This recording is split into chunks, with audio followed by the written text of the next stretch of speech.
ఒకసారి ఒక దైవజనుడు ప్రసంగిస్తూ ఉంటాడు.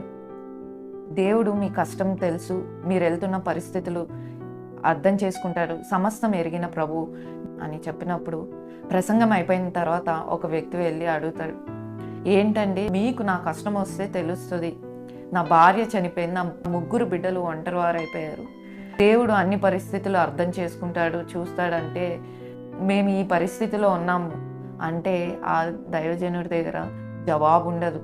అలాగా ఆ యొక్క మందిరం నుంచి ఇంటికి వెళ్తాడు. ఒక వారము 10 రోజులు అయిన తర్వాత ఆ దైవజనుడు, అతని పేరేంటి తెలుసా, బూత్ టక్కర్, విలియం బూత్ యొక్క అల్లుడు, సాల్వేషన్ ఆర్మీ స్థాపకులైన విలియం బూత్. అయితే అదే పరిస్థితిని ఆయన ఎదుర్కొంటాడు.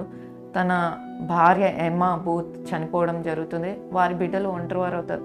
మరి అదే మందిరంలో తన భార్య యొక్క అంత్యక్రియలు కూటం జరుగుతూ ఉంటుంది. అప్పుడు చెప్తాడు, ఇదే పరిస్థితిని ఒక వారం రోజుల క్రితం ఒక వ్యక్తి అడిగాడు నన్ను, దేవుడు సమస్తం అన్ని పరిస్థితులు ఆయన చూస్తున్నాడు, దేవుడు మన యొక్క నొప్పిని అర్థం చేసుకునేవాడుగా ఉన్నాడు అని నేను ప్రసంగిస్తున్నప్పుడు అతను అడిగిన ప్రశ్నకి నా దగ్గర జవాబు లేదు, కానీ ఈరోజు నేను జవాబు ఇస్తున్నాను.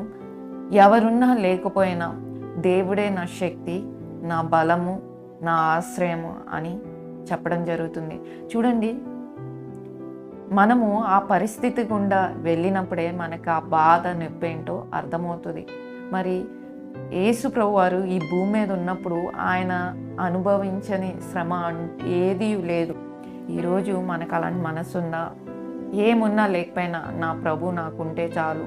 నిజంగా ఆయన వెళ్ళిన పరిస్థితి ఏది బాధ అయినా తట్టుకోవచ్చు, కానీ మరణ బాధ తట్టుకోలేము. కానీ ఏమున్నా లేకపోయినా నా ప్రభు ఒక్కడే నాకు ముఖ్యం అని ఆయన చెప్పడం జరుగుతుంది.